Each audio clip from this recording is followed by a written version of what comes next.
दोस्तों बहुत ध्यान से सुनिए। आपका इस धरती पर आना कोई दुर्घटना नहीं है। आपका इस विशेष परिवार में जन्म लेना यह किसी संयोग का परिणाम नहीं, बल्कि ईश्वर की अत्यंत सूक्ष्म योजना का हिस्सा है। जिस घर में आप पले हैं, जिन लोगों के बीच आपका जीवन खुला है, वे सब कोई रैंडम पात्र नहीं हैं। वे आपके पुराने कर्मों के सटीक उत्तर हैं। आपके पिता, आपकी माँ, आपके भाई बहन, यहाँ तक कि आपके शत्रु तक, सबको आपके आसपास भगवान ने एक विशेष उद्देश्य से रखा है। कभी सोचा है क्यों कुछ घरों में प्रेम भरा होता है और कुछ में तनाव? क्यों कोई जन्म लेते ही सुविधा में पलता है और कोई तंगहाली में? क्यों कोई बचपन से समझदार तो कोई अनुभवों से टूटता हुआ बड़ा होता है? ये सब प्रश्न छोटे नहीं हैं, क्योंकि इनका उत्तर ईश्वर की न्याय प्रणाली से जुड़ा हुआ है। भगवान कोई भूल नहीं करते। वे गणना करते हैं और फिर निर्णय लेते हैं कि कौन आत्मा किस परिस्थिति में किस आत्मा के साथ जुड़कर अपने अधूरे पाठ पूरे करेगी। आप सोचते होंगे, अगर भगवान ने सब तय किया है तो फिर मेरा क्या दोष? सुनिए, इस संसार किसी सजा या इनाम का नहीं, बल्कि सीख और सुधार का विद्यालय है। जिस परिवार में आप जन्मे हैं, वही आपकी परीक्षा का केंद्र है। ईश्वर ने आपको ठीक वही माता पिता, वही परिवेश दिया है जहाँ से आपकी आत्मा को अपने अधूरे संस्कारों को पूरा करना था। अगर कोई आत्मा अपने पिछले जन्म में अभिमान से भरी रही, तो उसे इस जन्म में ऐसे लोगों के बीच रखा जाता है जो उसे झुकना सिखाएं। अगर कोई आत्मा किसी को समझ नहीं पाई, तो अब उसे उसी स्थिति में रखा जाता है जहां समझने की पीड़ा महसूस हो। भगवान वही करवाते हैं जो हमारी आत्मा को उसके अगले स्तर तक पहुंचाने के लिए जरूरी होता है। कभी कभी हम कहते हैं, काश मेरा जन्म किसी और घर में हुआ होता। पर सोचिए, क्या आप किसी और घर में जाकर भी वही सीख पाते जो आज पा रहे हैं? नहीं, क्योंकि आपका यह जीवन कर्मों की फसल का परिणाम है। आपका जन्म स्थान, आपका परिवार, आपका समय, ये सब मिलकर आपके लिए बने दिव्य प्रयोगशाला की तरह हैं, जहां आप खुद को परखते हैं, गलते हैं और अंततः तप कर सोना बनते हैं। ईश्वर ने किसी को किसी से ऊंचा या नीचा नहीं बनाया। हर आत्मा अपने स्तर पर सीख रही है।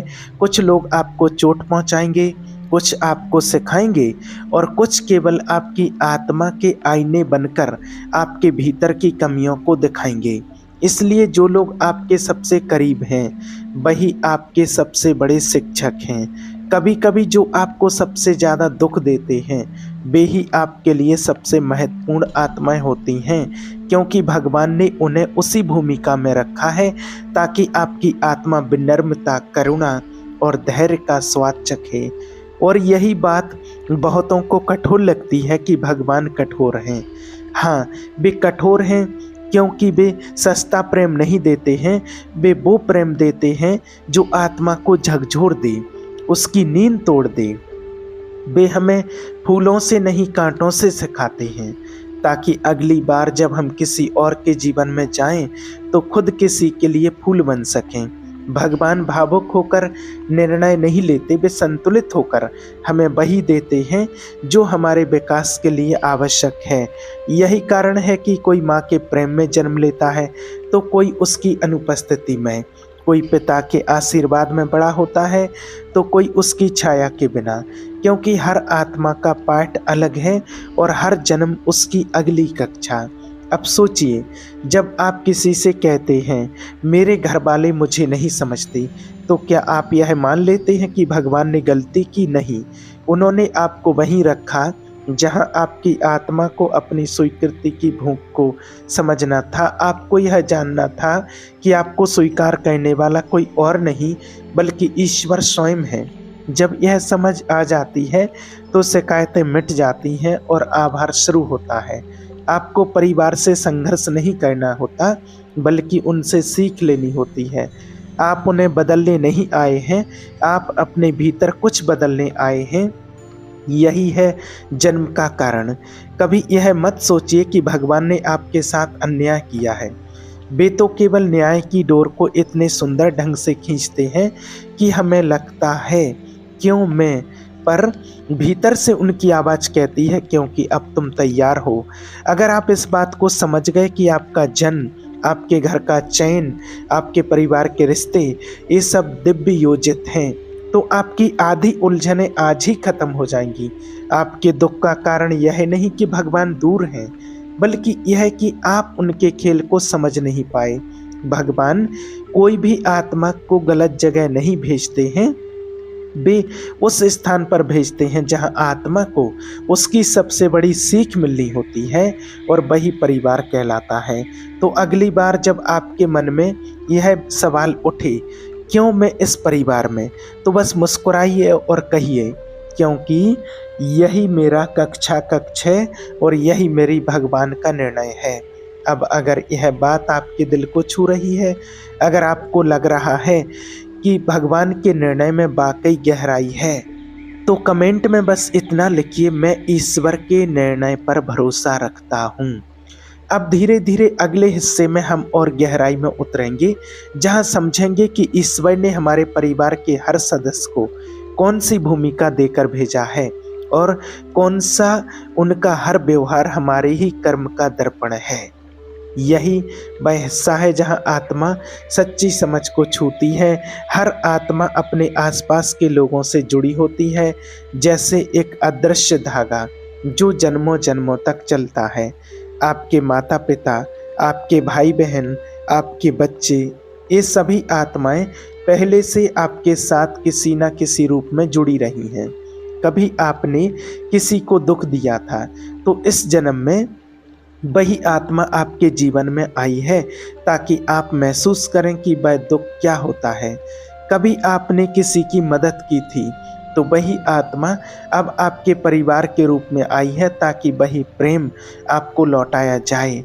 हर रिश्ता केवल वर्तमान का नहीं, वह कर्मों की पुरानी कड़ी है जो ईश्वर ने बिल्कुल सटीक रूप से दोबारा गूंथी है। यही कारण है कि कोई बच्चा जन्म से अपने पिता से डरता है और कोई माँ के बिना भी संतुष्ट रहता है, क्योंकि आत्माएं अपने बीच के पुराने बंधन लेकर ही आती हैं। भगवान सब जानते हैं, वे किसी को किसी के घर में यूं ही नहीं भेजते। वे उस आत्मा को उस घर में उतारते हैं जहां उसकी अधूरी यात्रा पूरी हो सके। कभी आप किसी को बहुत प्यार करते और वह आपको समझ नहीं पाता, तो जानिए उस आत्मा के साथ आपकी कोई पुरानी कहानी अधूरी थी। भगवान चाहते हैं कि अब आप उस अधूरी कहानी को प्रेम, समझ और क्षमा से पूरा करें। आपके परिवार में हर व्यक्ति एक आईना है जो आपके भीतर की किसी कमजोरी को दिखा रहा है। जो आपको क्रोध दिलाता है वो आपके भीतर के अधैर्य का दर्पण है। जो आपको तिरस्कार दिखाता है वह आपके भीतर का अहंकार को जगाता है। और जो आपको प्रेम देता है वह आपको यह याद दिलाता है कि ईश्वर आपके अंदर भी प्रेम बनकर बैठा है। आपको केवल पहचानना है कि कौन क्या सिखाने आया है। भगवान कभी सीधे नहीं बोलते, वे लोगों के रूप में बोलते, वे माँ के रूप में बोलते जो हर दर्द में कहती है सब ठीक हो जाएगा। वे पिता के रूप में बोलते हैं जो कठोर शब्दों में भी सुरक्षा की भावना रखता है। वे भाई के रूप में बोलते हैं जो मजाक में भी आपका साथ नहीं छोड़ता। वे बहन के रूप में बोलते हैं जो बिना बोले समझ जाती है। और कभी वे उस रिश्ते के रूप में बोलते हैं जिसे आप सबसे अधिक कठिन समझते हैं, ताकि आप धैर्य का अर्थ जान सकें। आपका परिवार आपके खिलाफ नहीं है, वे केवल वह माध्यम है जिनसे भगवान आपको आपके असली रूप तक पहुंचा रहे हैं। आपके जीवन में जो झगड़े, असहमति और अपेक्षाएं हैं, वे भगवान की बनाई हुई प्रक्रिया हैं ताकि आप अपने भीतर झांक सकें। अगर सब आसान होता तो कोई कुछ सीखता ही नहीं। भगवान जानते हैं कि सच्ची समझ केवल पीड़ा से आती है, और इसीलिए उन्होंने हमें उस जगह रखा है जहां हमारे भीतर का अंधकार सबसे जल्दी उजाला पा सके। अगर कोई कहता है कि उसका परिवार उसका भाग्य बिगाड़ रहा है, तो सच यह है कि उसका परिवार उसका भाग्य नहीं, उसका प्रतिबिंब है। जो आत्मा जैसी है उसे वैसी ही परिस्थितियां मिलती हैं। आपका परिवार वही है जो आपकी आत्मा को सुधारने में मदद करे। भगवान ने आपको वहां भेजा है जहां आपकी परीक्षा सबसे कठिन होगी, क्योंकि वहीं आपका उत्थान छिपा है। जो व्यक्ति अपनी आत्मा को जीतना चाहता है उसे भगवान सबसे कठिन परिस्थिति में डालते हैं, क्योंकि भगवान जानते हैं आराम आत्मा को सुला देता है लेकिन संघर्ष उसे जागृत कर देता है। आपके घर का माहौल, आपके परिवार के स्वभाव, ये सब आपके पिछले कर्मों की आवाजें हैं। ईश्वर वही करवाते हैं जो आपने कभी दूसरों के साथ किया। आज जो आपको समझ नहीं रहा, शायद पिछले जन्म में आपने किसी को समझे बिना ही छोड़ दिया था। आज जो आपको अपमानित करता है, शायद कभी आपने किसी की भावनाओं का मूल्य नहीं समझा था। ईश्वर न्याय नहीं करते, वे संतुलन बनाते हैं। वे यह सुनिश्चित करते हैं कि हर आत्मा वही अनुभव करे जो उसने किसी और को दिया, क्योंकि तभी तो सीख पूरी होती है, चक्र बंद होता है और आत्मा मुक्त होती है। लेकिन यह बात तभी समझ आती है जब मन शांत हो। जब हम दुख के बीच में होते हैं तब ये सब सिद्धांत जैसा लगता है, पर भगवान का खेल सिद्धांतों का नहीं, अनुभव का है। वह आपको उस आग में डालते हैं जहाँ अहंकार पिघलता है। वह आपको उसी घर में भेजते हैं जहाँ मैं सही हूँ की भावना टूटती है, और जब वह टूट जाती है तभी ईश्वर का प्रकाश भीतर उतरता है। याद रखिए, परिवार केवल खून का रिश्ता नहीं होता, यह आत्माओं का बंधन है। ईश्वर ने इन आत्माओं को एक साथ रखा है ताकि आप में करुणा जागे, आप में समझ जागे और सबसे बढ़कर आप में वह विनम्रता जागे जो केवल जानने से नहीं बल्कि जीने से आती है। भगवान की दृष्टि से परिवार किसी पुरस्कार या दंड का स्थान नहीं है, यह प्रयोगशाला है जहां आत्मा का विकास होता है। तो जब कभी आपको लगे कि आपके घर वाले आपको नहीं समझते, तो अपने भीतर यह कहिए, धन्यवाद भगवान, आपने मुझे यह सीखने का अवसर दिया। क्योंकि वही क्षण आपकी आत्मा के सबसे बड़े विस्तार का होता है। हर रात जब आप थक कर सोएं, अपने मन से यह कहिए, हे प्रभु धन्यवाद कि आपने मुझे इन आत्माओं के बीच रखा जिन्होंने मुझे प्रेम, धैर्य और क्षमा सिखाई। और देखिए, धीरे धीरे जीवन कितना शांत हो जाएगा। जो रिश्ते पहले बोझ लगते थे वही अब साधना बन जाएंगे, और जो परिवार कभी आपको सीमित लगता था वही अब आपके मोक्ष का द्वार बन जाएगा। अब इस बिंदु पर रुकिए, एक क्षण भीतर देखिए। क्या आपने कभी सोचा था कि आपका जन्म इतना अर्थपूर्ण है कि आपका परिवार कोई सामान्य जगह नहीं बल्कि भगवान का चयनित आत्मिक क्षेत्र है? अगर ये बात आपके हृदय को छू रही है तो ये संदेश आपके लिए ही था। अब तैयार हो जाइए अगले और अंतिम हिस्से के लिए, जहां हम जानेंगे कि जब आत्मा इस समझ तक पहुंच जाती है कि सब कुछ ईश्वर का है, तो परिवार, संबंध और जीवन सब एक ही प्रकाश में विलीन हो जाते हैं। जब आत्मा यह समझ लेती है कि उसका परिवार कोई संयोग नहीं बल्कि ईश्वर की योजना का माध्यम है, तो जीवन अचानक बदलने लगता है। वह हर रिश्ते में अर्थ खोजने लगती है, हर चोट में संदेश, हर दूरी में संकेत, हर मौन में एक दिव्य संवाद सुनाई देने लगता है। और यह वही क्षण होता है जब इंसान पहली बार ईश्वर को समझना शुरू करता है। भगवान के निर्णयों को स्वीकार करना आसान नहीं होता, क्योंकि वे हमें हमेशा वहाँ भेजते हैं जहाँ हमारा अहंकार मरता है, न कि जहाँ हमारी सुविधा बढ़ती है। वे हमें उन लोगों के बीच रखते हैं जो हमें आईना दिखाएं, ना कि जो हमें सुकून दें, क्योंकि आत्मा का उत्थान सुकून से नहीं होता, झटके से होता। और जब आप उन झटकों को समझने लगते तो आप पाते हैं कि भगवान ने आपके चारों ओर कुछ भी व्यर्थ नहीं रखा है। आपका परिवार आपकी आत्मा की कहानी का अगला अध्याय है। कभी कोई सदस्य आपके लिए भगवान का दूत बनकर आता है जो आपको राह दिखाता है, आपकी रक्षा करता है। कभी कोई व्यक्ति आपके कर्मों का प्रतिबिंब बनकर आता है जो आपको समझने पर मजबूर करता है कि आपने किसी के साथ क्या किया था। और कभी कोई आत्मा केवल आपको क्षमा सिखाने आती है। ईश्वर की दृष्टि से कोई गलत नहीं है, हर आत्मा बस अपनी भूमिका निभा रही है।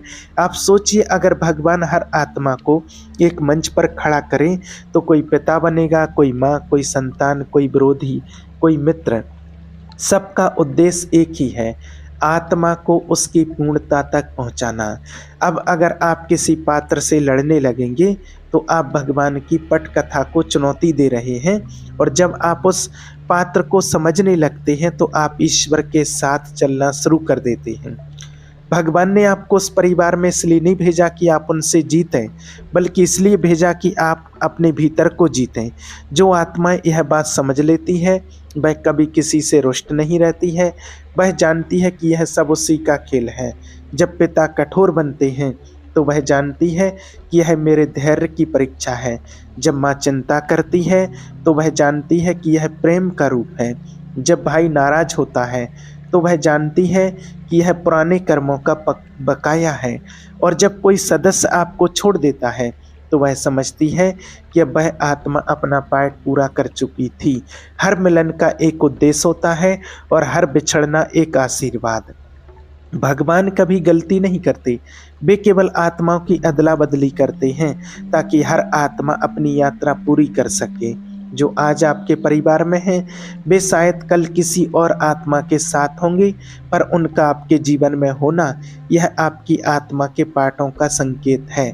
जब आप यह जान जाते हैं कि मेरा परिवार ईश्वर की दी हुई कक्षा है तो शिकायतें खत्म हो जाती हैं। फिर चाहे किसी ने आपको धोखा दिया हो या प्यार, आप उसे भी प्रणाम करते हैं, क्योंकि आप समझते हैं कि वह केवल एक माध्यम था।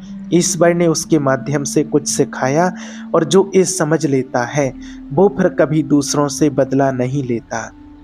वह केवल भगवान से कहता है, धन्यवाद, आपने मुझे दिखाया कि मेरे भीतर क्या बदलना था। यही सच्ची भक्ति है, जहाँ इंसान भगवान से सिर्फ मांगना नहीं, उनके निर्णय को भी समझना सीख लेता है। जहाँ वह यह जान लेता है कि ईश्वर ने मुझे इस परिवार में इसलिए नहीं भेजा कि मैं सुख पाऊँ, बस इसलिए भेजा कि मैं स्वयं को पहचानूँ, और यह पहचान ही मोक्ष की पहली सीढ़ी है। जब आप यह महसूस करने लगते हैं कि यह सब मेरे लिए है तो क्रोध, दुख और पीड़ा सब अपने अर्थ खो देते हैं। हर सुबह आप अपने परिवार को देखकर मुस्कुराते हैं। आप समझते हैं कि यह आत्माएं मुझे उसी ईश्वर की ओर ले जा रही हैं जिससे मैं आया हूँ। जब आत्मा इस स्थिति में पहुँचती है तो परिवार अब बंधन नहीं रहता, वह साधना बन जाता है। हर संवाद अब विवाद नहीं बल्कि तपस्या बन जाता है। हर रिश्ते की जटिलता अब भगवान का संगीत लगने लगती है। और फिर आत्मा कहती है, प्रभु धन्यवाद कि आपने मुझे इन आत्माओं के बीच रखा। इनसे ही मैंने सीखा कि प्रेम क्या है, धैर्य क्या है और त्याग क्या है। उस क्षण आत्मा स्वतंत्र हो जाती है, क्योंकि अब वह किसी से कुछ चाहती नहीं, वह केवल अनुभव करना चाहती है। अब परिवार उसके लिए केवल संबंध नहीं, प्रभु का प्रतिरूप है। वह हर चेहरे में भगवान को देखने लगती है, और यही वो अवस्था है जहाँ मनुष्य भक्त बनता है। भगवान कभी सीधे नहीं कहते मैं हूँ, वे रिश्तों के रूप में प्रकट होते हैं और धीरे धीरे कहते हैं, पहचानो मुझे।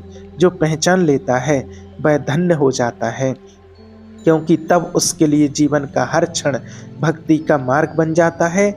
और यहीं पर आपकी यह यात्रा अपने चरम पर पहुंचती है। अब जब भी जीवन में यह प्रश्न उठे, मेरा जन्म इस परिवार में क्यों हुआ, तो भीतर से उत्तर दीजिए, क्योंकि प्रभु ने मुझे यही दिया जहां मेरी आत्मा को खुद से मिलना था।